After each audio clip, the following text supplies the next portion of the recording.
Hello बच्चों, क्या हाल चाल। एमडी सर हिंदी मीडियम में आप सभी का स्वागत है।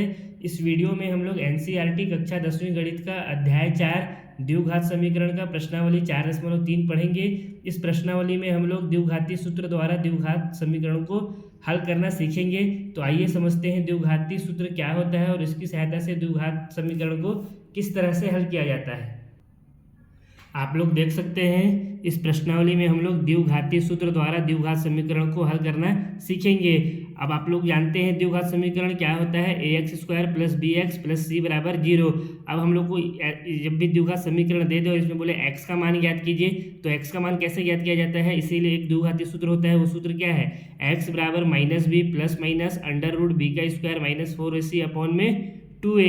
ये क्या होता है, ये द्विघाती सूत्र होता है। इसकी सहायता से हम लोग क्या करते हैं, x का मान ज्ञात करते हैं। अब आप लोग बोलेंगे सर ये फॉर्मूला तो बहुत बड़ा है, इसको कैसे याद करेंगे। तो बच्चा लोग इसमें कुछ नहीं करते हैं, हम लोग इस b² - 4ac को क्या मान लेते हैं, d मान लेते हैं। b² - 4ac को हम लोग क्या मान लेंगे, d मान लेंगे। तो हमारा सूत्र यहाँ से क्या बन जाएगा, यहाँ से हमारा सूत्र जो बन जाएगा x = -b ± √b² - 4ac को हम लोग क्या मान लिए, d। तो ये हमारा क्या हो गया, √d बटा में क्या आ गया 2a। हमारा नया सूत्र बन गया, वो क्या बन गया, x = -b ± √d बटे में 2a। अब इस सूत्र के सहायता से हम लोग क्या करेंगे, जो द्विघात समीकरण रहेगा उसको हल करेंगे। यहाँ पे a, b और c का मान को हम लोग इस समीकरण में रखेंगे और x का मान हम लोग ज्ञात कर लेंगे। बस इसमें ध्यान एक चीज़ ये देना है हम लोगों को कि जो d है वो अगर 0 से बड़ा हो या फिर 0 के बराबर हो, तभी हम लोग क्या कर सकते हैं, द्विघात समीकरण के लिए x का मान ज्ञात कर सकते हैं। अगर हम लोग को d का जो वैल्यू है वो 0 से छोटा अगर आ रहा है, यानी हमारा b² - 4ac जो वो है वो क्या होगा, 0 से छोटा होगा, तो हम लोग इस समीकरण से, जो हमारा द्विघात समीकरण रहेगा, इससे x का जो मान है वो ज्ञात नहीं कर सकते हैं। अब इसके लिए जो कंडीशन है उसको मैं आप लोग को लिख करके भी समझा देता हूँ।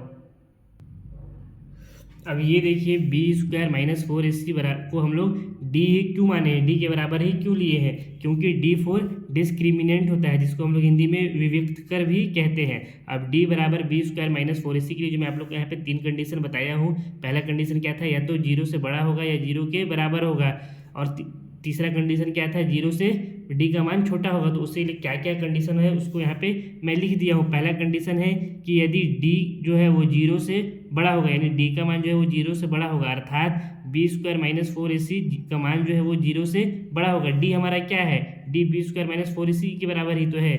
इसका मतलब क्या हुआ, अगर b² - 4ac अगर हम लोग का 0 से बड़ा होगा तो दो भिन्न वास्तविक मूल होते हैं। इसका मतलब ये है कि जब कभी भी हम लोग इसको सॉल्व करेंगे b² - 4ac को, और उसका मान अगर 0 से बड़ा आ जाएगा तो क्या होगा, तो जब भी हम लोग इस समीकरण को हल करेंगे इस सूत्र में रख करके, तो x का 2 अलग अलग मान ज्ञात होगा। पहला मान अगर हम लोग को 5 ज्ञात हुआ तो दूसरा मान क्या ज्ञात हो जाएगा, 7, 9, मतलब कुछ भी जरूरी नहीं है। अगर पहला मान हो सकता है हम लोग को -1 मिल जाए और दूसरा मान हम लोग को 6 मिल जाए, कुछ भी हम लोग को मान मिल सकता है। कब मिलेगा ये अलग अलग मान x के लिए, जब हम लोग का d क्या होगा, 0 से बड़ा होगा, या अर्थात b² - 4ac 0 से बड़ा होगा। अब दूसरा कंडीशन इसमें कहता है यदि d जो है वो 0 के बराबर हो, अर्थात b² - 4ac बराबर 0 हो, तो दो बराबर वास्तविक मूल होते हैं। इसका मतलब ये है कि अगर हम लोग इस समीकरण को हल करेंगे, b² - 4ac को अगर मान हम लोग ज्ञात करेंगे और इसका मान क्या आ जाए, 0 के बराबर आ जाए, 0 आ जाए, तो जब हम लोग इस समीकरण को हल करेंगे x² + bx + c = 0, इस समीकरण को हल करेंगे, x का मान ज्ञात करेंगे इस सूत्र की सहायता से, तो हमारा x का जो मान आएगा वो क्या आएगा, 2 बराबर मान आएगा। पहला मान अगर हम लोग का 1 आया तो दूसरा मान भी क्या आ जाएगा, 1 ही आएगा।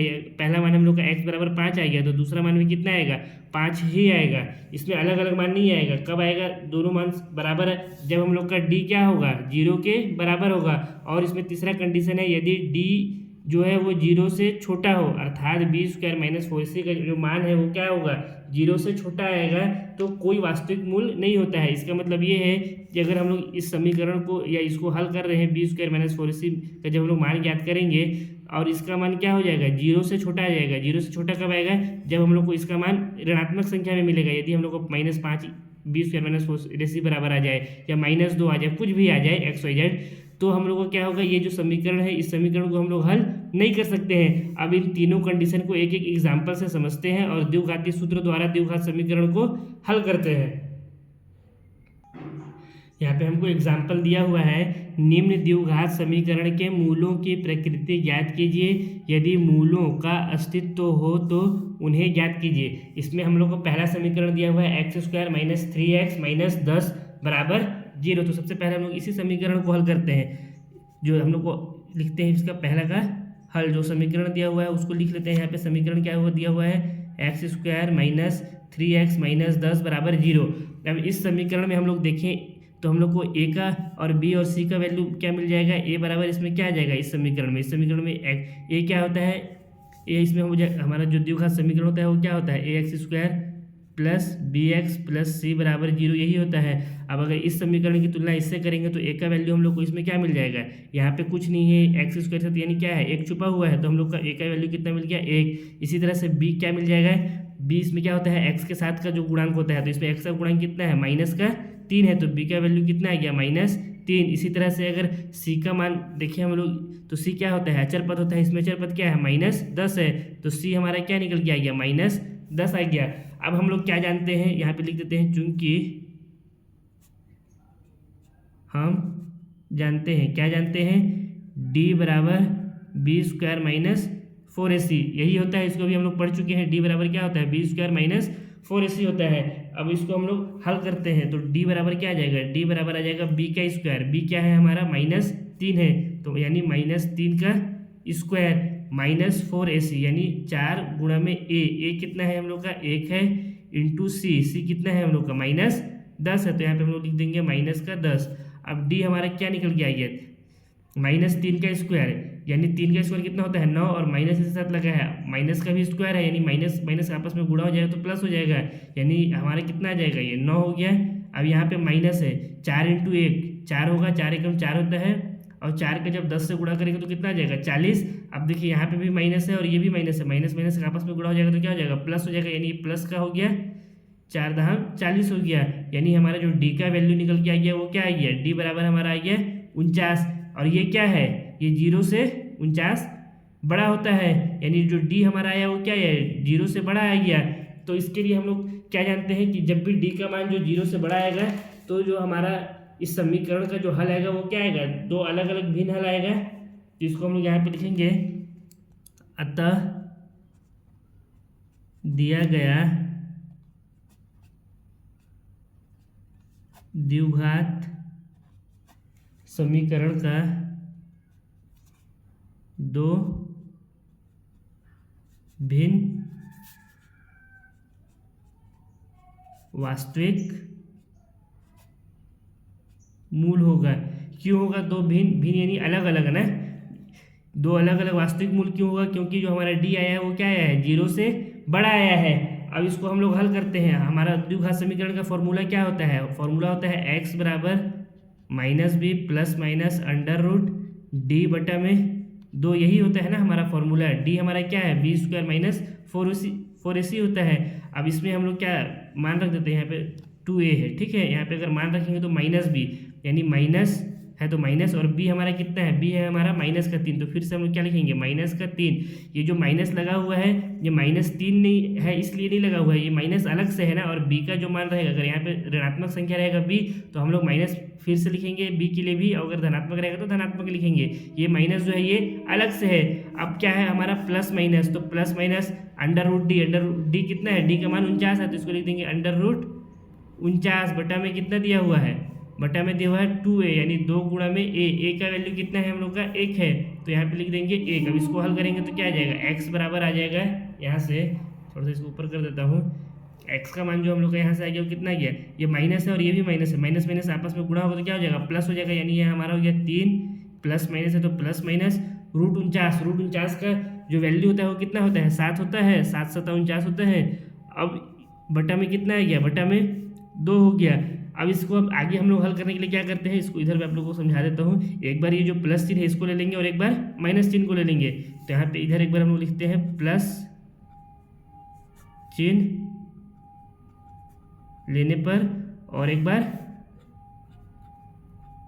माइनस चिन्ह लेने पर। प्लस चिन्ह अगर इसमें से लेंगे तो क्या हो जाएगा, x बराबर हो जाएगा 3 + 7 बटा 2, इसको हल करेंगे तो कितना आ जाएगा, 3 + 7 कितना हो जाता है, 10 हो जाता है, बटा में 2, ये 2 से 10 5 बार में कट जाएगा, यानी x का जो मान आया पहला मान वो कितना आ गया 5 आ गया है, और जो दूसरा इसका मान आएगा वो कितना आएगा -3 जब लेंगे तो x बराबर हो जाएगा 3 माइनस 7/2। इसको हल करेंगे तो कितना आएगा 3 में से 7 को घटाएंगे तो -4 आ जाएगा बटा में 2। ये 4 2 से कट जाएगा 2 बार में तो कितना आ गया हमारा -2, यानी x का जो मान आया वो कितना आ गया -2 आ गया। पहला जो x का मूल आया वो 5 आया और दूसरा जो मूल आया वो -2 आया। जो हम लोग कंडीशन पढ़े थे पहला वाला वो यही पढ़े थे d के लिए कि अगर d का मान 0 से क्या होगा बड़ा होगा तो दो भिन्न वास्तविक मूल आएंगे, यानी दो अलग अलग इसका मूल आएंगे। तो x का वैल्यू यहाँ पे क्या आया, दो अलग अलग वैल्यू आया, एक वैल्यू 5 आया और एक वैल्यू -2 आया। यही इसका क्या हो जाएगा, इसका आंसर हो जाएगा। अब इसका जो दूसरा वाला पार्ट है और तीसरा पार्ट है इसको भी हम लोग इसी तरह से हल करते हैं। दूसरा समीकरण दिया हुआ था 100x² - 20x + 1 बराबर 0। इसको सबसे पहले हम लोग मान लेते हैं समीकरण 1 और इसकी तुलना किससे कर देते हैं, द्विघात समीकरण से। तो इसको यहाँ पे लिखते हैं समीकरण 1 की तुलना द्विघात समीकरण ax² + bx + c बराबर 0 से करने पर जब इससे हम लोग जब इस समीकरण की तुलना कर देंगे तो हमारा a कितना आ जाएगा, a बराबर आ जाएगा, a क्या है हमारा x² का गुणांक है, x² का गुणांक यहाँ पे कितना है 100 है तो a का वैल्यू आ गया 100। b क्या है x का गुणांक है तो समीकरण a में x का गुणांक कितना है -20 है तो b का वैल्यू आ गया -20। और c क्या है अचर पद, समीकरण 1 में अचर पद क्या है 1 है तो c का मान कितना आ गया हमारा 1 आ गया। अब चूंकि हम लोग जानते हैं यहाँ पे लिखते हैं चूंकि हम जानते हैं क्या जानते हैं कि d बराबर होता है b² - 4ac, यही होता है d बराबर। तो d का यहाँ से मान याद करेंगे तो क्या आ जाएगा d बराबर b² यानी -20²। तो ये हो गया -20², माइनस है तो -4ac।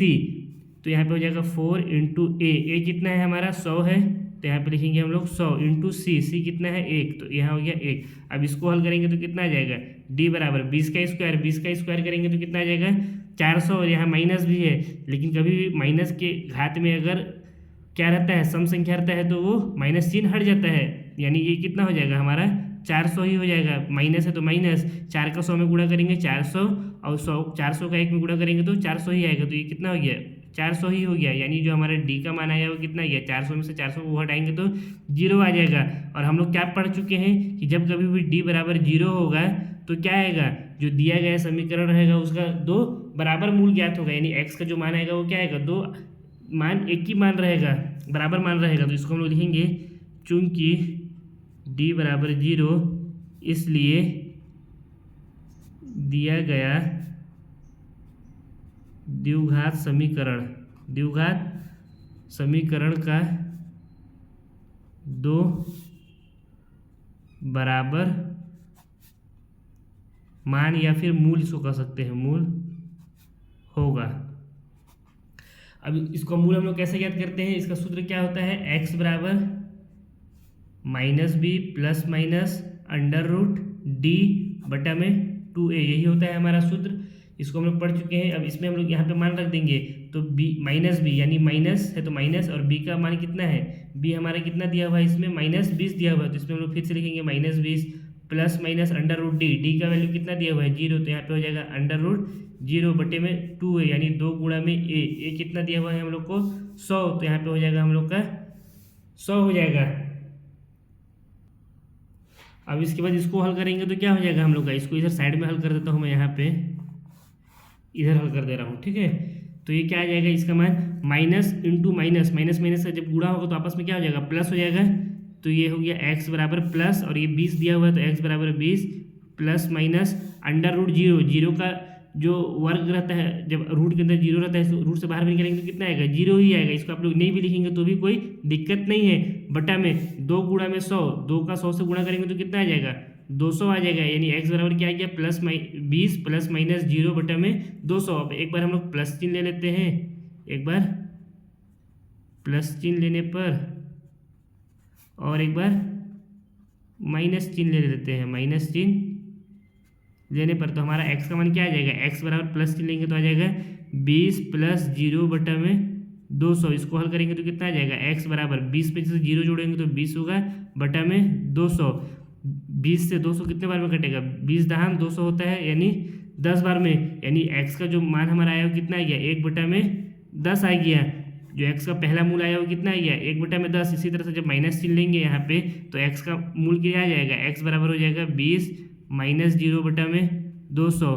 20 से 0 घटाएंगे तो 20 ही आएगा, यानी x बराबर हमारा क्या आ गया, 20 बटा में 200 आ गया। 20 से 200 कट जाएगा कितने बार में, 10 बार में, यानी x का जो दूसरा मान आया वो भी क्या आ गया, 1 बटा में 10 आ गया। अब यहाँ पे देखिए x का पहला मूल भी 1 बटा 10 आया है और दूसरा मूल भी 1 बटा 10 आया है। ऐसा क्यों आया है, क्योंकि d जो है हमारा किसके बराबर है, 0 के बराबर है। और इसको हम लोग पढ़ चुके थे कि जब भी d का मान 0 के बराबर आएगा तो जो x का जो मूल आएगा वो क्या आएगा, दोनों मूल बराबर आएगा। ये हो गया इसका आंसर। इसी तरह से इसका जो तीसरा वाला समीकरण दिया हुआ था उसको भी हल करते हैं। तीसरा समीकरण दिया हुआ है 2x² माइनस 4x प्लस 3 बराबर 0। इसको मान लेते हैं हम लोग समीकरण 1 और इसका तुलना द्विघात समीकरण से कर देते हैं। तो यहाँ पे लिखते हैं समीकरण 1 की तुलना द्विघात समीकरण ax² plus bx plus c बराबर 0 से करने पर, जब इस समीकरण की तुलना इससे कर देंगे तो हम लोग का a का मान क्या आ जाएगा, a बराबर आ जाएगा, इसमें क्या दिया हुआ है 2, फिर b का वैल्यू क्या आ जाएगा, b क्या है, x का गुणांक है, इसमें x का गुणांक -4 दिया हुआ है तो b आ गया हमारा -4 और c क्या आ जाएगा 3 आ जाएगा, c बराबर 3। अब चूंकि हम लोग जानते हैं, यहाँ पे लिखते हैं चूंकि हम जानते हैं, क्या जानते हैं, d बराबर b² माइनस 4ac होता है।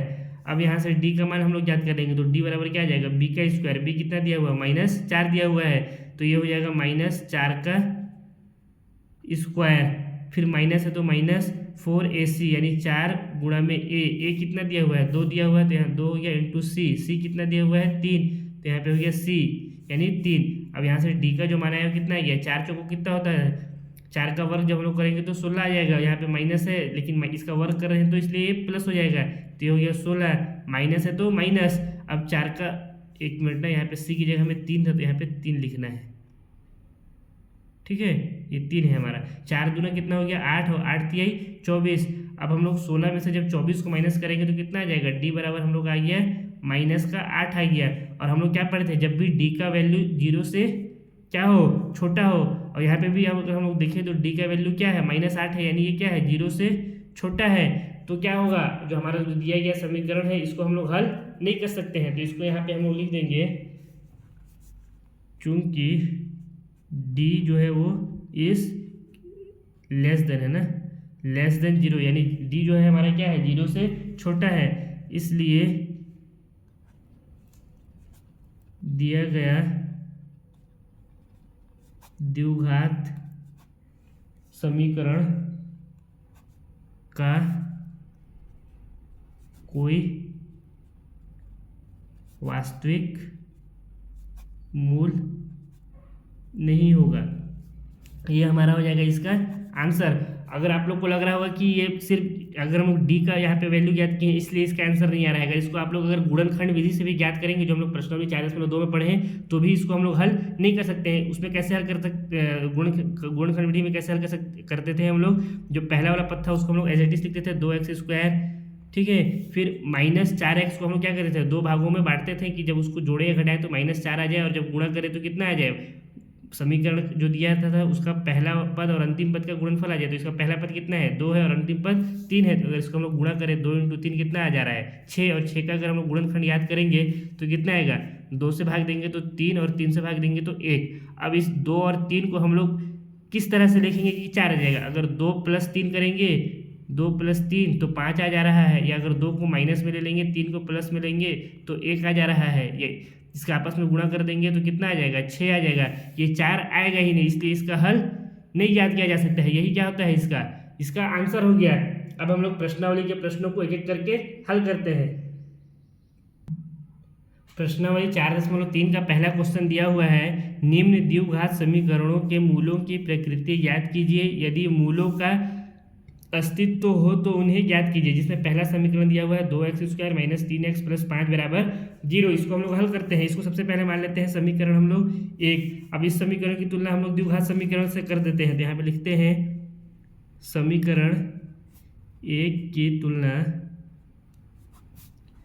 द्विघात समीकरण। क्या होता है द्विघात समीकरण? ax² plus bx plus c बराबर 0 से करने पर जब हम लोग इससे इसका तुलना कर देंगे तो a का वैल्यू क्या आ जाएगा? a है x² का गुणक, इसमें x² का गुणक कितना है 2, तो a आ गया हमारा 2।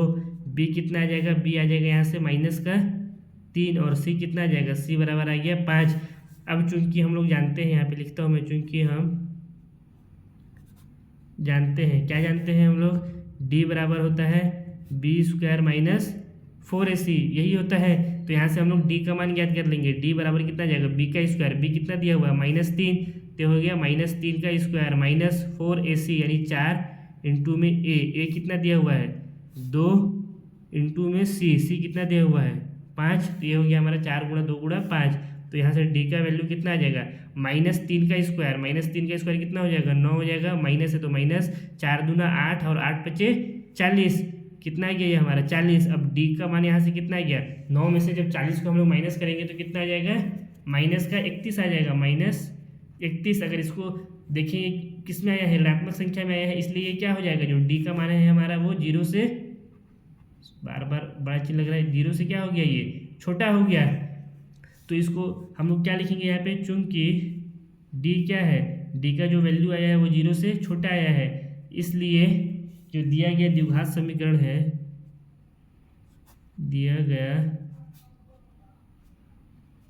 द्विघात समीकरण का कोई वास्तविक मूल नहीं है। यानी इस समीकरण की सहायता से हम लोग x का जो मान है वो ज्ञात नहीं कर सकते हैं। यही हमारा क्या हो गया इसमें आंसर। इसी तरह से इसका 2 और भाग बच गए हैं, उसको भी हम लोग हल करते हैं। क्वेश्चन नंबर 1 का जो दूसरा समीकरण दिया हुआ है वो है 3x² माइनस 4√3x प्लस 4 बराबर 0।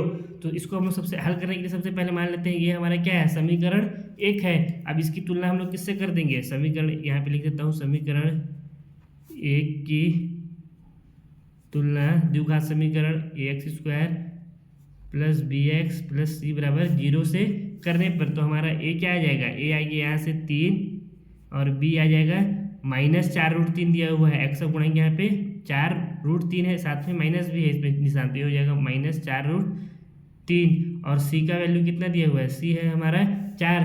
अब इससे हम लोग d का मान ज्ञात कर लेते हैं। तो यहाँ पे हम लोग लिखते हैं, चूंकि हम जानते हैं, क्या जानते हैं हम लोग? d बराबर होता है b² माइनस 4ac। तो यहाँ से d बराबर कितना आ जाएगा? b का स्क्वायर, b कितना है यहाँ पे? b दिया हुआ है -4√3, तो यहाँ पे हम लोग लिखेंगे -4√3 का स्क्वायर माइनस 4ac, यानी माइनस लगा दिए 4 गुणा में a कितना दिया हुआ है? 3 गुणा में c कितना दिया हुआ है? 4 दिया हुआ है, तो यहाँ पे फिर से हो गया 4। अब d का यहाँ से मान याद करेंगे तो कितना हो जाएगा? -4 का स्क्वायर कितना हो जाता है? 4 का स्क्वायर होता है 16, यहाँ पे माइनस है तो इसके घात में भी 2 है, तो ये भी कितना हो जाएगा? प्लस में आ जाएगा। 4 चौको ये हो गया हमारा 16। अब यहाँ पे √3 भी है, यानी √3 का भी स्क्वायर हो रहा है। √3 का स्क्वायर कितना होता है? 3 आएगा। अगर यहाँ पे लिखा रहता है √3 का स्क्वायर, तो √3 का स्क्वायर कितना आता है? 3 आता है। स्क्वायर से रूट कट जाता है, तो इंटू यहाँ पे कितना आ जाएगा? ये 3 भी हो गया, माइनस है तो माइनस, 4 इंटू 4 करेंगे तो 16 और इंटू में 3 है, यानी ये भी कितना हो गया? 16 इंटू 3। अब डी का हमारा मान कितना आ गया? 16 दिया कितना होता है? 48 माइनस फिर 16 दिया 48, यानी जो हमारा डी आया वो कितना आ गया? 0 के बराबर आ गया। अब यहाँ पे डी जब 0 आता है तो हम लोग जानते हैं, चूंकि डी बराबर 0, इसलिए दिया गया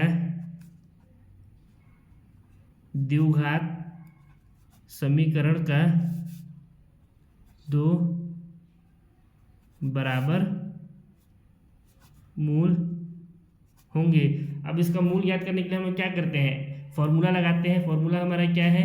फॉर्मूला है x बराबर -b प्लस माइनस √d बटा में 2a, यही है हमारा फॉर्मूला है। अब इसमें माइनस बी की जगह में यहाँ पे मान रख देते हैं, माइनस है तो माइनस बी का मान कितना दिया हुआ है, बी हमारा है -4√3, तो इसकी जगह पे हम लोग लिखेंगे -4√3 plus minus √d, under root लगा यहाँ पे, d कितना दिया हुआ है, d दिया हुआ है 0 बटा में 2a, 2 इंटू ए कितना दिया हुआ है, ए हमारा 3 है तो यहाँ पे हो गया 3, यानी जो हमारा x आया, x कितना आ गया, माइनस का माइनस से गुणा हो जाएगा तो ये हो जाएगा प्लस, और कितना है 4√3, तो ये हमारा आ गया 4√3 प्लस माइनस है, प्लस माइनस जब 0 को रूट से बाहर निकालेंगे तो कितना आएगा, 0 ही आएगा, बटा में कितना है 2 इंटू 3 कितना आ जाएगा 6। अब इसको आगे हल करते हैं, यहाँ पे एक बार प्लस का चिन्ह को ले लेते हैं, एक बार माइनस के चिन्ह को ले लेते हैं, तो यहाँ पे लिखते हैं, यहाँ पे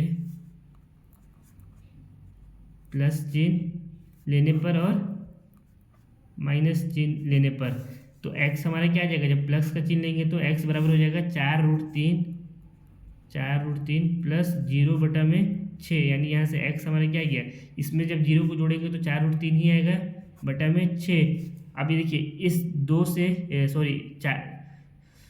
4 को भी काट सकते हैं, 2 दूने 4 और 2 से 6 को भी काट देंगे, 2 तिहाई 6, यानी हमारा x कितना आ गया, x आ गया 2√3 बटा में 3, यही आया। अगर इसको आप लोग को और इजी करना हो तो इसको आप लोग और काट सकते हैं, इस 3 को हम लोग क्या लिख सकते हैं, √3 इंटू, ये भी आप लोग का आंसर यहाँ तक भी हो सकता है, या इसको अगर आप लोग और सरल करेंगे तो क्या आ जाएगा, x बराबर 2√3 बटा में 3 को क्या लिख सकते हैं हम लोग, √3 इंटू में √3 लिख सकते हैं, एक √3 से √3 कट जाएगा, यानी x हमारा क्या आ जाएगा 2 बटा में √3, ये भी हमारा आंसर सही है, दोनों आंसर सही है, या तो आप ये भी लिख सकते हैं या यहाँ पे भी छोड़ सकते हैं। इसी तरह से जब हम लोग माइनस चिन्ह को लेंगे तो क्या आ जाएगा, x बराबर हो जाएगा 4√3 माइनस 0 बटा में 6, जब 4√3 में 0 को घटाएंगे तो 4√3 ही आएगा, यानी x बराबर हमारा आ गया 4√3 बटा में 6। अब इसको भी आगे हम लोग सॉल्व करेंगे तो क्या आ जाएगा, 2 से 4 भी कट जाएगा 2 बार में, और 6 भी कट जाएगा 3 बार में, यानी x बराबर हमारा क्या आ गया 2√3 बटा में 3, ये भी हमारा क्या हो गया, इसका आंसर पहला मूल क्या आ गया, x बराबर 2√3 बटा 3, दूसरा मूल भी आया है x बराबर 2√3 बटा 3। यहाँ पे दोनों मूल बराबर क्यों आया है, क्योंकि d का मान 0 के बराबर है, इसको हम लोग शुरू में ही पढ़ चुके थे, ये हमारा हो गया आंसर। अगर इसको आप लोग को और इजी करना होगा तो जैसे यहाँ पे हम लोग इसको और आसान किए हैं, यहाँ पे भी आप लोग इसको आगे हल कर सकते हैं। अब इसका एक आखिरी भाग बचा हुआ है, उसको भी हम लोग हल करते हैं।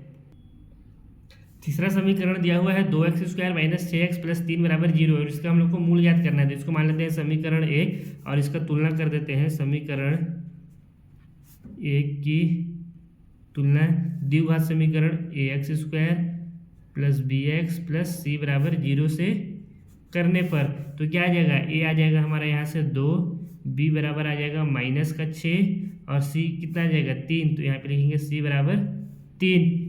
पेन को क्या हो गया, पेन क्यों नहीं चल रहा है। अब हम लोग यहाँ से d का मान याद कर लेंगे इसकी सहायता से, तो हम लोग लिखते हैं चूंकि हम जानते हैं, ओहो लगता है इसका रिफिल ख़त्म हो गया, चलिए कोई बात नहीं, दूसरा पेन यूज़ कर लेते हैं हम लोग।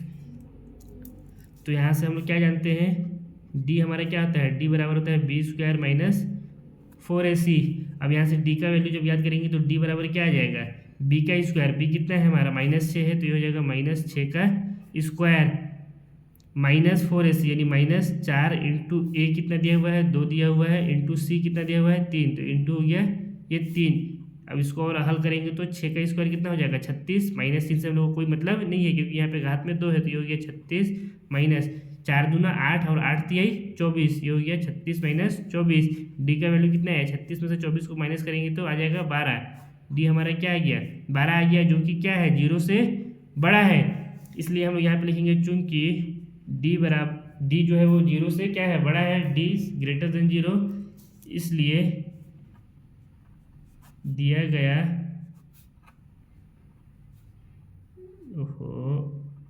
द्विघात समीकरण का दो भिन्न या अलग अलग कुछ भी लिख सकते हैं ना, यहाँ पे अलग अलग लिख देता हूँ, दो अलग अलग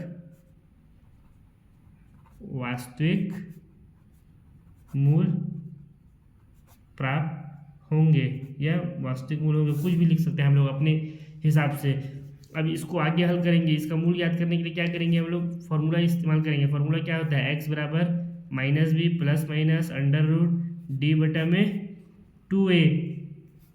अब इसको हल करेंगे तो क्या आ जाएगा हमारा माइनस बी कितना है, बी माइनस है तो माइनस, बी का वैल्यू कितना दिया है -6 है, तो ये हो जाएगा हमारा -6, प्लस माइनस है तो plus minus under root d कितना है 12 है, तो यहाँ पे लिखेंगे अंडर रूट 12 बटा में 2 है, यानी 2 गुणा में ए कितना दिया हुआ है हम लोग को 2, तो ये हो गया 2। अब इसको और आगे हल करेंगे तो कितना आ जाएगा, एक्स बराबर माइनस माइनस हो गया +6 प्लस माइनस अंडर रूट 12 बटा में 2 दूरा कितना आ गया 4। अगर आप लोग चाहें तो इस 12 को भी हम लोग और क्या कर सकते हैं, और इसको हल कर सकते हैं, इसमें से जो बाहर निकलेगा रूट से उसको बाहर निकाल देते हैं।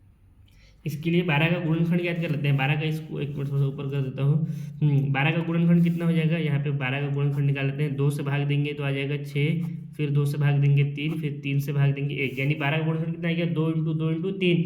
अब इसमें से 2 है, ये क्या है जोड़ा में है, तो ये 2 क्या हो जाएगा रूट से बाहर निकल जाएगा। इसको अगर मैं यहाँ पे लिखूँ x बराबर 6 प्लस माइनस, या यहीं पे लिख देता हूँ 6 प्लस माइनस रूट 12 को क्या लिख सकते हैं 2 गुणा में 3 बटा में 4 है। अब इस 2 क्या है, ये 2 जोड़ा में है, पेयर में है, तो इसको हम लोग क्या नहीं कर सकते हैं रूट से बाहर निकाल सकते हैं, तो ये क्या आ जाएगा 2√3, ये क्या हो गया 12 का रूट 12 का मान आ गया बटा में 4 दिया हुआ तो 4।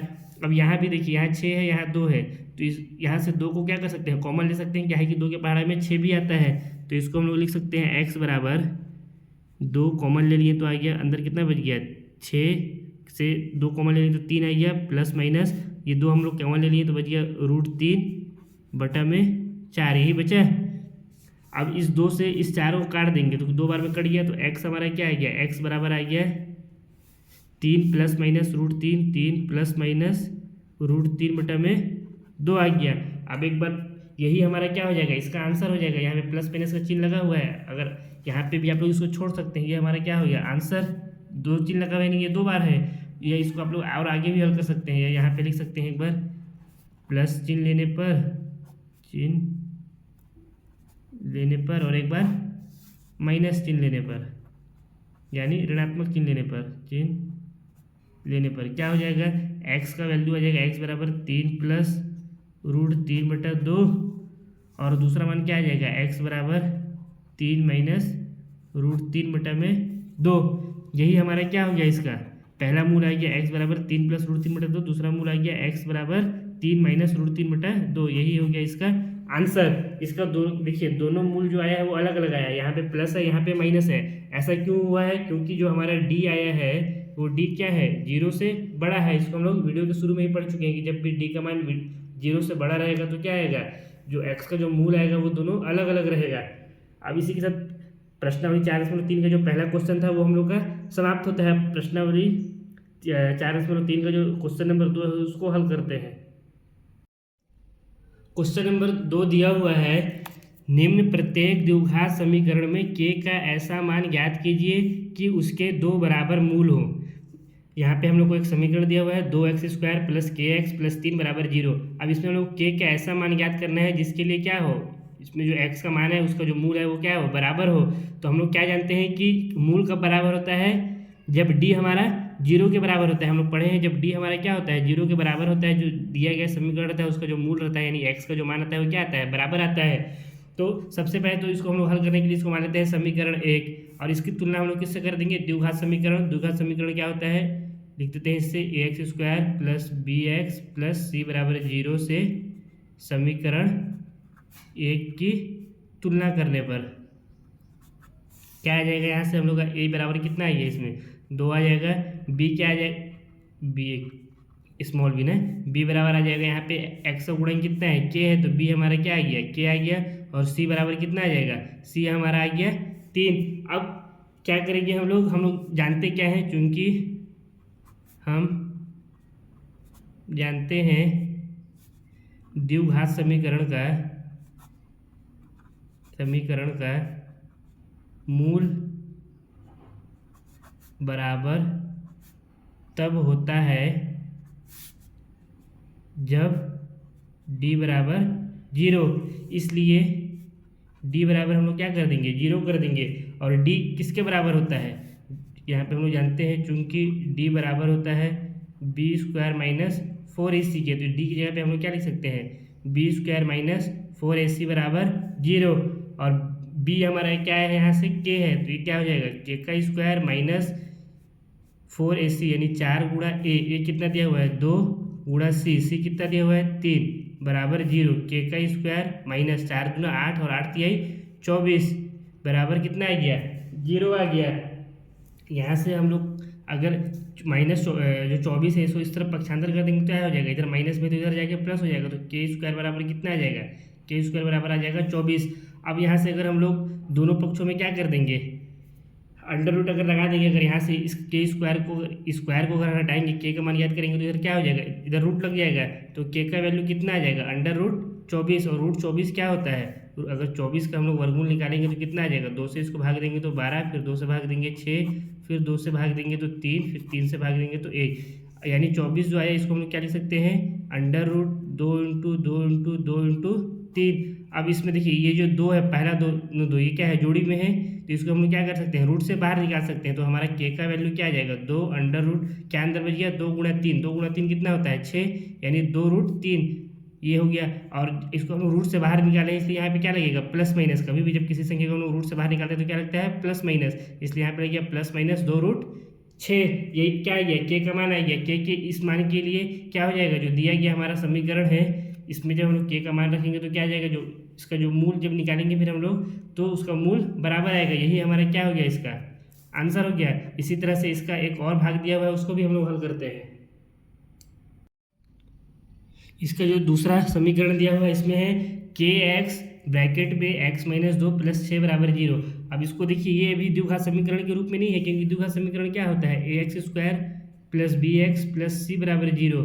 अभी यहाँ पे एक्स स्क्वायर का कोई टर्म है नहीं, तो पहले इसको हम लोग द्विघात समीकरण के रूप में बनाएंगे। तो इसको क्या करेंगे, इस के एक्स का पहले एक्स के साथ गुणा करेंगे, फिर के एक्स का माइनस 2 से गुणा करेंगे, तो के एक्स का एक्स के साथ गुणा करेंगे तो क्या हो जाएगा के एक्स स्क्वायर हो जाएगा, फिर के एक्स का माइनस 2 के साथ गुणा करेंगे तो क्या हो जाएगा माइनस 2 के एक्स हो जाएगा ये, फिर अब प्लस का 6 है तो ये प्लस 6 बराबर 0। अब देखिए अब ये क्या है, अब ये द्विघात समीकरण के रूप में है, तो इसको हम लोग मान लेते हैं समीकरण ए और इसका तुलना हम लोग इस समीकरण से कर देते हैं। तो हमारा ए क्या आ जाएगा, ए बराबर आ जाएगा के, और बी क्या आ जाएगा, बी बराबर आ जाएगा माइनस 2 के, और सी क्या आ जाएगा यहाँ से सी बराबर आ जाएगा 6। अब हमको क्या बोला है इस प्रश्न के लिए कि इसका 2 बराबर मूल ज्ञात करना है। बराबर मूल ज्ञात करने के लिए क्या रहेगा, जो हमारा डी बराबर क्या होना चाहिए 0 होना चाहिए, बराबर मूल तभी तो ज्ञात होगा 2 बराबर मूल।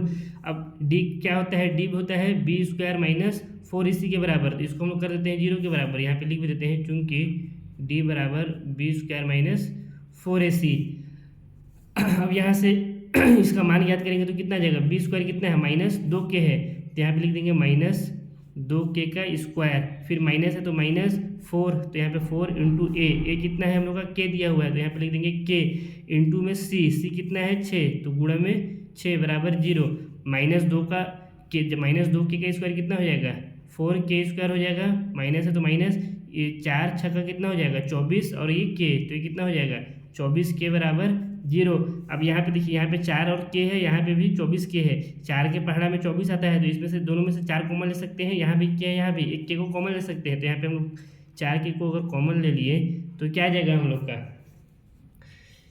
के स्क्वायर माइनस यहाँ क्या बच गया, इसमें बच गया के, और इसमें कितना बच गया 24 में से 4 कॉमन ले ले तो 6 चौको 24, यानी अंदर हमारा बच गया 6 बराबर कितना हो गया 0।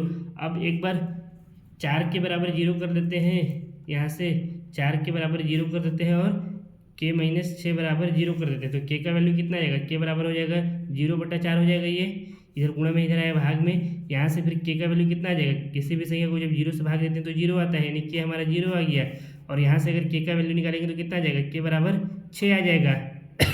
इसमें से इधर माइनस में इधर जाएगा तो प्लस में हो जाएगा, ये हमारा क्या है 0, तो इसको हम लोग नहीं लेंगे, यहाँ पे धनात्मक संख्या है मान तो इसको हम लोग लेंगे, यानी के का मान क्या आएगा, के का मान जब हम लोग 6 रखेंगे इस समीकरण में, जो हमको यहाँ पे समीकरण जो दिया हुआ है इस समीकरण में जब के का मान हम लोग यहाँ पे 6 रखेंगे और इसको जब हल करेंगे तो जो मूल आएगा इस समीकरण में x का, वो दोनों क्या आएगा बराबर मूल आएगा, यही इसका क्या हो गया आंसर। इसी के साथ क्वेश्चन नंबर 2 समाप्त होता है। अब हम लोग क्वेश्चन नंबर 3 को पढ़ करके हल करते हैं।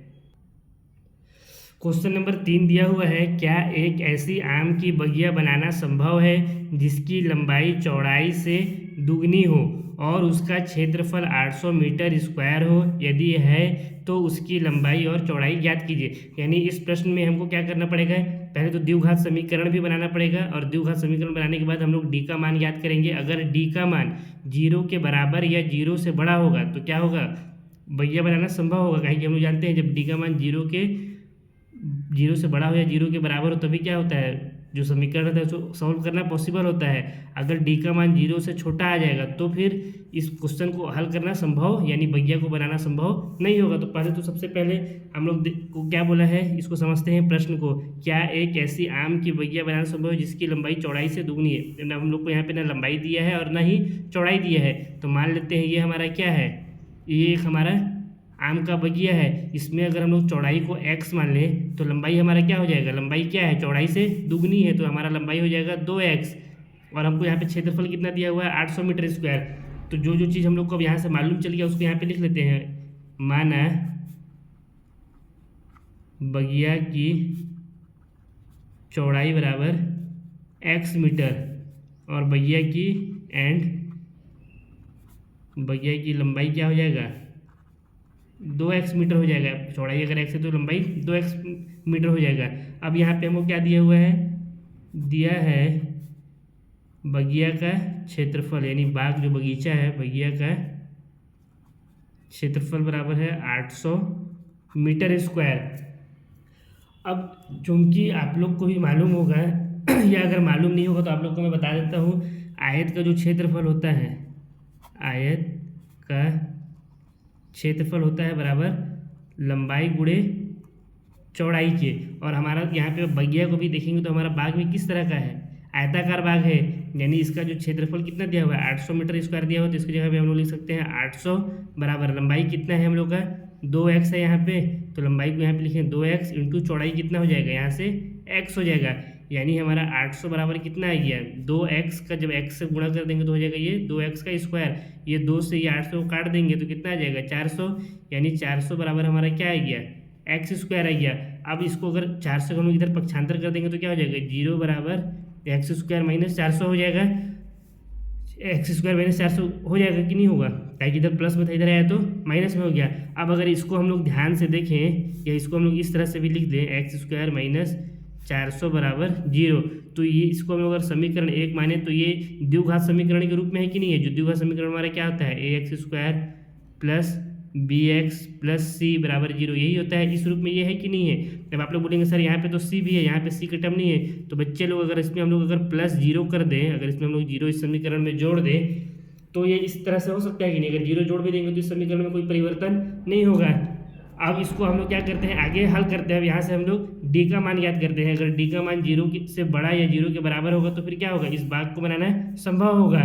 तो अब इसके बाद आगे का हम लोग हल करते हैं। तो थोड़ा सा ऊपर कर लेता हूँ, इतना ठीक है। अब अगर इसका तुलना मैं इस समीकरण से कर दूंगा तो हमारा ए क्या आ जाएगा, ए बराबर आ जाएगा 1, बी बराबर आ जाएगा माइनस का 400 और सी कितना आ जाएगा 0 आ जाएगा कि नहीं आ जाएगा। यहाँ से एक मिनट ना, इसमें कुछ गड़बड़ हो रहा है। क्या गड़बड़ हो रहा है, हाँ ये देखिए, ये जो 400 है ये क्या है, ये हमारा अचर पद है, क्योंकि b हमारा क्या होता है, जिसका x के साथ गुणा होता है। यहाँ पे x के 400 x नहीं लिखा हुआ है, तो ये इसको मैं काट देता हूँ, फिर से यहाँ पे लिख देता हूँ। इसको हम लोग क्या लिख सकते हैं, यहाँ पे एक्स स्क्वायर माइनस 400 जो दिया हुआ है ये बराबर 0 है। तो इस समीकरण को हम लोग क्या लिख सकते हैं, इसको लिख सकते हैं x square plus 0 x minus 400, इस तरह से लिख सकते हैं। 0x हमारा क्या हो गया, ये b वाला जो टर्म है जो दूसरा पद है ये हो जाएगा बराबर 400। इसमें 0 का x के साथ गुणा करेंगे तो 0 आ जाएगा, और इस 0 को अगर हम लोग इस समीकरण में जोड़ेंगे तो कोई फर्क नहीं होगा। तो इसको मान लेते हैं हम लोग समीकरण 1। अब देखिए, अब इस समीकरण का तुलना जब हम लोग इससे कर देंगे तो हमारा a क्या निकल के आ जाएगा, यहाँ से a बराबर आ गया 1, b हमारा हो जाएगा यहाँ 0 है तो 0, और c कितना आ जाएगा, c बराबर हो जाएगा माइनस 400। अब इसके बाद इसको हम लोग हल करते हैं। इसको हल करेंगे तो क्या हो जाएगा आगे, यहाँ से हम लोग पहले d निकाल लेते हैं। d बराबर, क्योंकि हम लोग जानते हैं d बराबर क्या होता है, बी स्क्वायर माइनस 4ac होता है। तो d का वैल्यू याद करेंगे तो कितना हो जाएगा, b का स्क्वायर यानी 0 का स्क्वायर। तो यहाँ हो गया 0 का स्क्वायर माइनस 4 इंटू 4 गुणा a कितना दिया हुआ है 1 इंटू c कितना दिया हुआ है माइनस 400, तो ये हो गया माइनस का 400। इसको हल करेंगे तो क्या हो जाएगा, d बराबर हो जाएगा 0 का स्क्वायर 0 हो गया, इसको लिखने की जरूरत नहीं है। 4 का 1 के साथ गुणा करेंगे तो 4 होगा, और इस 4 का जब 400 से गुणा करेंगे तो 4 जो कि 1600 आ जाएगा। यहाँ भी माइनस है, यहाँ भी माइनस है, माइनस माइनस आपस में गुणा हो गया तो कितना हो जाएगा, प्लस का 1600 हो गया। अब ये देखिए, ये जो डी का वैल्यू आया है ये क्या है, ये 0 से बड़ा है, तो ये क्या हो जाएगा, बगिया बनाना हमारा संभव हो जाएगा। तो इसको हम लोग यहाँ पे लिखते हैं, इसको यहाँ पे लिख भी देते हैं, चूंकि डी जो है वो क्या है, डी इज ग्रेटर देन 0, यानी डी 0 से बड़ा है, इसलिए बगिया बनाना संभव है। अब इसके बाद क्वेश्चन में हमसे आगे क्या पूछा था, ये हमारा क्वेश्चन है, इसमें दिया हुआ है क्षेत्रफल यदि क्या एक ऐसी आम की बगिया बनाना संभव है जिसकी लंबाई चौड़ाई से दुगनी हो और उसका क्षेत्रफल 800 मीटर स्क्वायर हो। तो हम लोग तो यहाँ तक जानेंगे कि बगिया बनाना संभव है। इसके आगे बोला है यदि है तो उसकी लंबाई और चौड़ाई याद कीजिए। अब हमको यहाँ पे क्या याद करना है, इसका लंबाई याद करना है और चौड़ाई याद करना है। तो अगर हम लोग यहाँ पे समीकरण 1 से देखेंगे, हमारा जो समीकरण 1 है x square plus 0x minus 400, तो यहाँ से इसको हम लोग क्या लिख सकते हैं, समीकरण 1 से अगर हम लोग फिर से इसको लेते हैं ना, समीकरण 1 से कितना है, एक्स स्क्वायर माइनस 400, इसको हम लोग डायरेक्ट ले सकते हैं, 0x को लिखने की जरूरत नहीं है, बराबर कितना हो गया 0। अब इस 400 को अगर हम लोग उधर पक्षांतर कर देंगे तो क्या हो जाएगा, एक्स स्क्वायर बराबर 400 आ जाएगा, इधर माइनस में था, इधर गया प्लस में। अब यहाँ से अगर हम लोग इस वर्ग को हटाएंगे तो क्या हो जाएगा, एक्स बराबर रूट में 400 आ जाएगा, क्योंकि कभी भी जब वर्ग हटता है तो क्या आ जाता है, वो रूट में लग जाता है। तो ये रूट में 400 आ गया, यानी यहाँ से x का वैल्यू कितना आ जाएगा, यहाँ पे 400 है, तो इसको हम लोग क्या कर सकते हैं, 400 को जब रूट से बाहर निकालेंगे, 400 किसका वर्ग होता है, 20 का होता है, तो ये हो जाएगा प्लस माइनस 20। माइनस 20 को हम लोग लेंगे नहीं, क्योंकि ये ऋणात्मक संख्या, हम लोग किसको लेंगे, धनात्मक 20 को, यानी x हमारा कितना आ गया, 20 आ गया। x हम लोग किसको माने थे, x हम लोग माने थे यहाँ पे जो बगिया का चौड़ाई था, बगिया का चौड़ाई x था, तो बगिया का लंबाई कितना था 2x, तो हम लोग यहाँ पे लिख सकते हैं, अतः बगिया का चौड़ाई क्या था हम लोग का, x था, x बराबर कितना आ गया 20 मीटर आ गया। इसलिए या इसी तरह कुछ भी लिखिए आप लोग, बगिया का लंबाई कितना था 2x, तो ये कितना हो जाएगा 2 गुणा 20 बराबर कितना आ जाएगा 40 मीटर। यही क्या हो गया इसका आंसर, बगिया का चौड़ाई आ गया 20 मीटर, लंबाई आ गया 40 मीटर। बस इस तरह से जब भी क्वेश्चन आएगा ना, तो इस समीकरण को हल करना बहुत ही आसान है। बस असल जो है इस क्वेश्चन में क्या है, इसको समझना है कि हमको बोला क्या है और उसका हम लोग समीकरण किस तरह से बनाएंगे। तो अगर आप लोग इसका द्विघात समीकरण बना लेंगे क्वेश्चन को समझ करके, जैसे यहाँ पे हम लोग बगिया की चौड़ाई को x मान लिए, बगिया की लंबाई क्या हो गया 2x स्क्वायर, फिर इसका क्षेत्रफल का जो फॉर्मूला होता है इसमें रख करके इसका हम लोग द्विघात समीकरण बना दिए, तो फिर इसके बाद हल करना बहुत ही आसान हो जाएगा। अब हम लोग क्वेश्चन नंबर 4 को हल करते हैं। क्वेश्चन नंबर 4 दिया हुआ है, क्या निम्न स्थिति संभव है, यदि है तो उनकी वर्तमान आयु ज्ञात कीजिए। इसमें हम लोग एक स्थिति दिया हुआ है, दो मित्रों की आयु का योग 20 वर्ष है, 4 वर्ष पूर्व उनकी आयु वर्षों में का गुणनफल 48 था। अब इसको हम लोग को हल करना है यदि संभव है तो देखिए इसके लिए कुछ नहीं करना है, सबसे पहले हम लोग को क्वेश्चन को अच्छे से पढ़िए आप लोग, और उसके बाद उसका समीकरण बनाइए। अगर आप लोग इस क्वेश्चन को पढ़ करके इसका समीकरण बना लेंगे तो क्वेश्चन को हल करना बहुत ही आप लोग के लिए आसान हो जाएगा। तो यहाँ पे हम लोग माना लिखते हैं, माना पहले मित्र का आयु x वर्ष है, पहले मित्र का आयु क्या है x वर्ष है। हम लोग x वर्ष क्यों माने, क्योंकि यहाँ पे हम लोग को आयु नहीं दिया हुआ है, उनका आयु का योग दिया हुआ है लेकिन आयु नहीं दिया हुआ है। इसी तरह से मानते हैं दूसरे मित्र का आयु को y वर्ष मान लेते हैं। तो प्रश्नानुसार हमको क्या बोला है, प्रश्नानुसार हमको बोला है कि मित्रों की आयु का योग 20 वर्ष, यानी x प्लस वाई कितना है, x प्लस वाई बराबर 20। अब यहाँ से हम लोग x का या फिर y का किसी भी एक चीज़ का आप लोग मान ज्ञात कर लीजिए, या तो x का भी मान ज्ञात कर सकते हैं या फिर y का भी ज्ञात कर सकते हैं। कैसे ज्ञात करेंगे, x का मान हम लोग यहाँ पे ज्ञात कर लेते हैं, x का मान क्या आ जाएगा 20, इस y को क्या करेंगे इसकी तरफ इधर पक्षांतर कर देंगे, तो x का मान क्या आ गया 20 माइनस y आ गया, इसको मान लेते हैं समीकरण 1। यहाँ पे x का मान क्यों ज्ञात किए हैं आप लोग को आगे मालूम चलेगा। अब इसके बाद आगे फिर से प्रश्न में क्या बोल रहा है, 4 वर्ष पूर्व उनकी आयु वर्षों में का गुणनफल 48 था, तो 4 वर्ष पूर्व इनका आयु क्या हो जाएगा, यहाँ पे हम लिखते हैं पुनः प्रश्नानुसार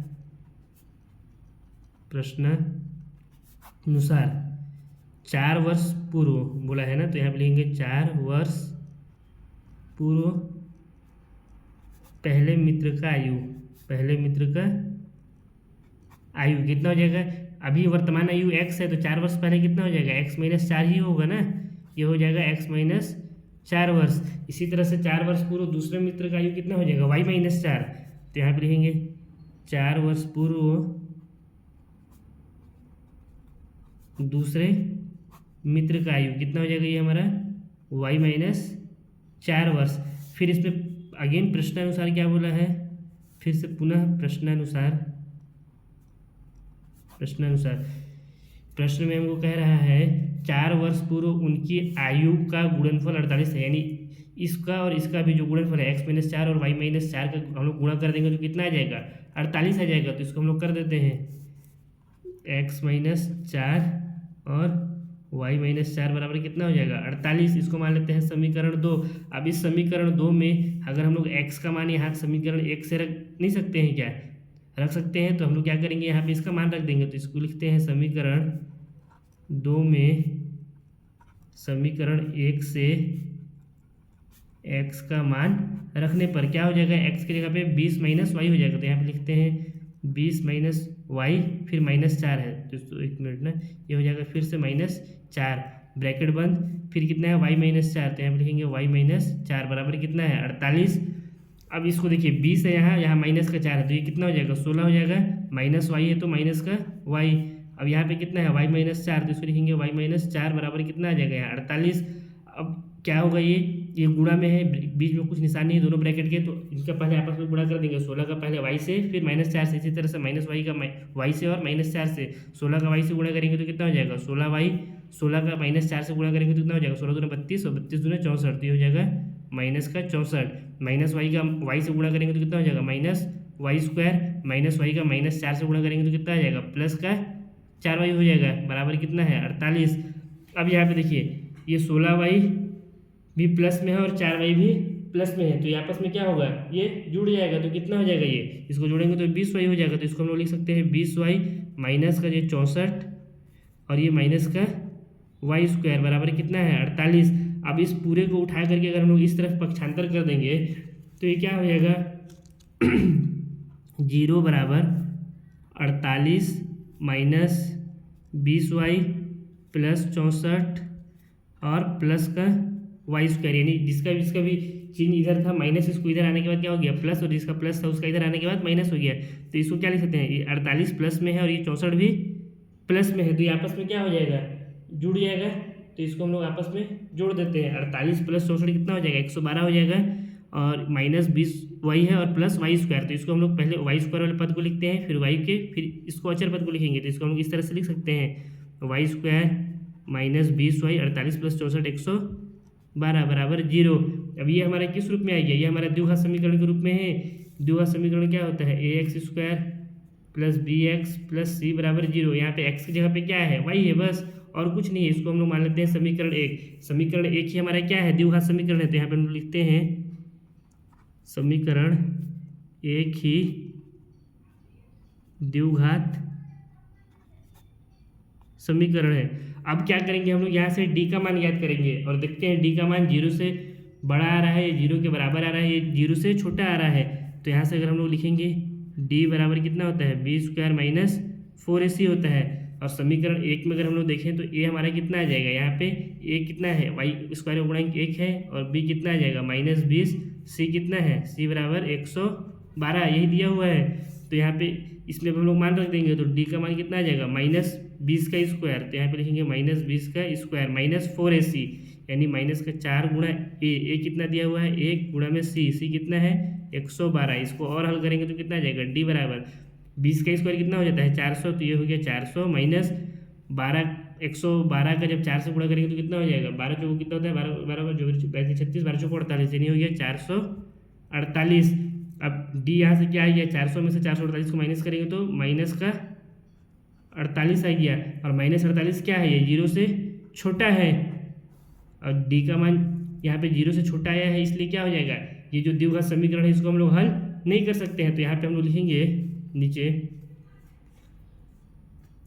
चूंकि d इज लेस देन 0, यानी d 0 से छोटा है, अतः इस समीकरण का कोई वास्तविक मूल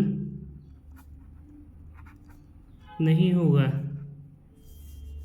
इसलिए यहाँ पे हम लोग लिखेंगे दी गई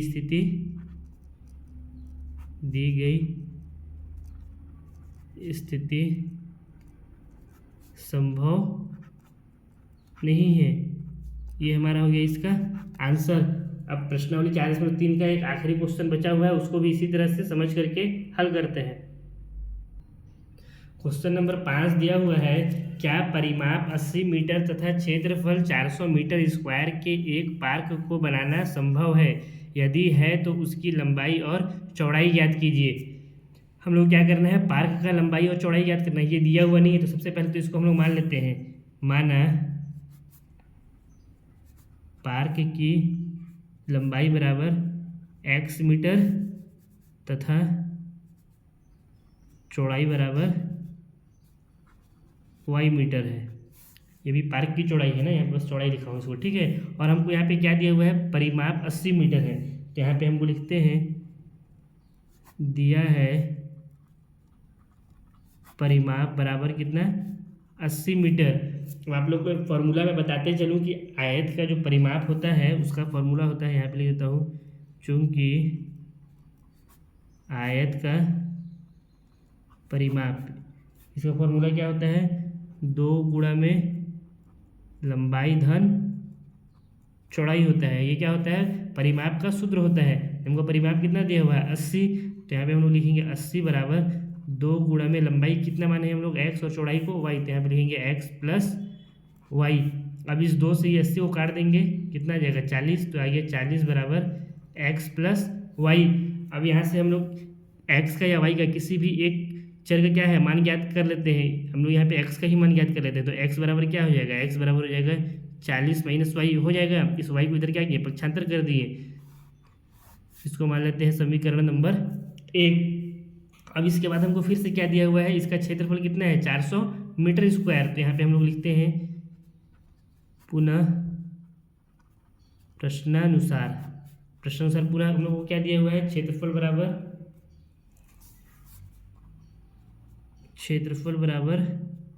400 मीटर स्क्वायर। और क्षेत्रफल का फॉर्मूला क्या होता है, क्षेत्रफल का फॉर्मूला होता है क्षेत्रफल बराबर लंबाई गुणे चौड़ाई होता है।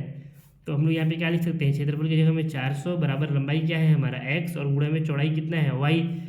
अब इसको हम लोग मान लेते हैं समीकरण 2। अब इस समीकरण 2 में हम लोग क्या करेंगे, समीकरण 1 से x का मान को रख देंगे। तो यहाँ पे लिखते हैं समीकरण 2 में समीकरण 1 से x का मान रखने पर क्या हो जाएगा, ये हो जाएगा 400 बराबर x की हमें क्या हो जाएगा 40 माइनस y। तो यहाँ पे लिखते हैं 40 माइनस y, गुणा में y है तो ये y।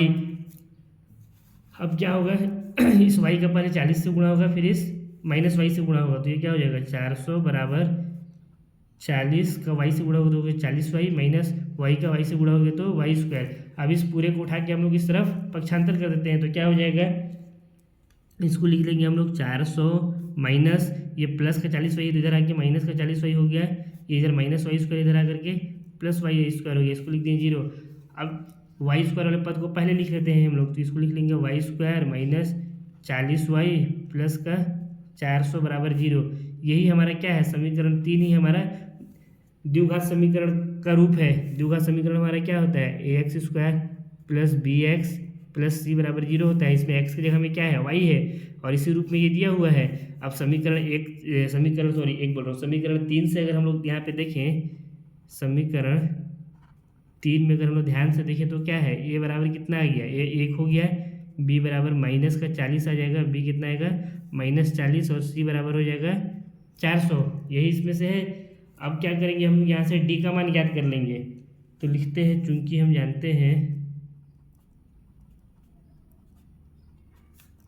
d बराबर b स्क्वायर माइनस 4ac। अब इसको हल करेंगे तो कितना आ जाएगा, d बराबर b का स्क्वायर यानी माइनस 40 का स्क्वायर, माइनस 4 गुणा में a कितना है 1, गुणा में c कितना दिया हुआ है 400 दिया हुआ है। 40 का स्क्वायर कितना होगा, 4 का स्क्वायर होता है यहाँ माइनस 40 है ना, तो इसका वर्क करेंगे तो कोई मतलब नहीं है, माइनस ऑटोमेटिक कट जाएगा। 4 का स्क्वायर होता है 16, तो 40 का स्क्वायर हो जाएगा 1600। तो डी बराबर आ गया हम लोग का 1600 माइनस 4 का 1 से गुणा करेंगे 4 और 4 का फिर 400 से गुणा करेंगे तो हो जाएगा 1600, यानी जो हमारा डी आया वो कितना आ गया, 0 आ गया।